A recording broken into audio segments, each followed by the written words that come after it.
Goeiemôre. Ons beleef nogal 'n interessante tyd nou in die geskiedenis van Suid-Afrika. Veral na die verkiesing waar geen party 'n meerderheidsstem gekry het nie. Hoor ons terme soos nasionale eenheidsregering, ons hoor van koalisiegesprekke. En vir baie is dit dalk 'n opwindende tyd, vir baie 'n tyd van onsekerheid, dalk 'n stuk angstigheid oor wat die toekoms vir ons inhou. In Israel se geskiedenis was daar ook so 'n tyd toe hulle by Samuel uitgekom het en eintlik vir Samuel gevra dat daar 'n koning oor hulle moet regeer, anderste as tot nou toe. As jy mens gaan kyk na die tydperk tot nou met 1 Samuel 8, weet ons dat die Here self geestelike leiers opgerig het om sy volk te lei. In die tyd van die aartsvaders, ook in die tyd van die rigters, was daar telkens leierskap gewees wat Israel gerig het op God en wat vir hulle gehelp het om te verstaan dat God regeer oor hulle en dat hulle moet soek na die wil van die Here. En dit was nogal ook 'n kenmerk van Samuel se hele lewe, dat hy geleef het met integriteit en dat mense vir hom respek gehad het, maar dat sy fokus was dat mense ook God moes raak sien as die oppergesag ook oor hulle lewe. Ons lees nou dat Samuel ouer geword het, maar dat sy kinders nie soos hy was nie. Inteendeel, ons lees hierso in vers 3, dat hulle verryk het ten koste van ander, dat hulle ook omkoopgeskenke aangeneem het en dat hulle die regspraak verdraai het.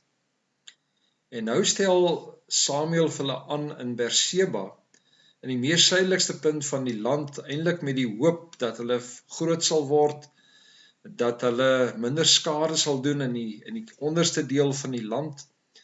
Maar die volk kom nou na Samuel toe en hulle kom rig die volgende versoek in vers 5 aan hom.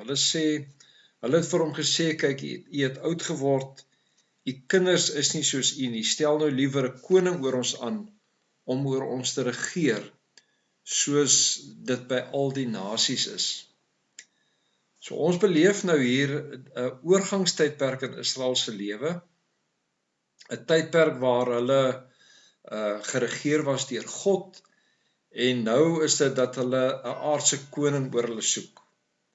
Nou agter hierdie versoek is natuurlik eintlik die begeerte om soos die ander nasies te wees. Ons kan sê om wêreldgelykvormig te word, om nie meer te leef vanuit God as die bron oor hulle lewe nie, maar om te sê ons wil nou ons eie planne maak. Ons soek 'n aardse persoon soos die ander nasies, die Amoriete en die Filistyne wat vir hulle bedreig het, om dan ook oor ons te regeer. Wat natuurlik belangrik is dat jy hierdie Kanaanitiese beskouing het natuurlik dat die koning, dat hy dan beheer neem oor alles. Hy besit die grond, hy het toegang oor die grondgebied en hulle besittings. Maar ons lees ook in hoofstuk 11 en 12 dat die Amoritiese koning Nagas vir hulle eintlik 'n bedreiging geword het, en dat hulle dan nou eintlik begeer dat daar nou ook 'n mens oor hulle moet regeer. Ons lees in die gedeelte in hoofstuk 8 dat Samuel nou hier met die Here kom praat, dat hy baie ontsteld is en dat die Here hier vir hom dan ook vir hom sê dat dit nie vir hom is wat hulle verwerp nie, maar eintlik verwerp hulle vir God. Eintlik is dit dat hulle eintlik kom sê hulle wil nie meer hê dat God oor hulle moet regeer nie.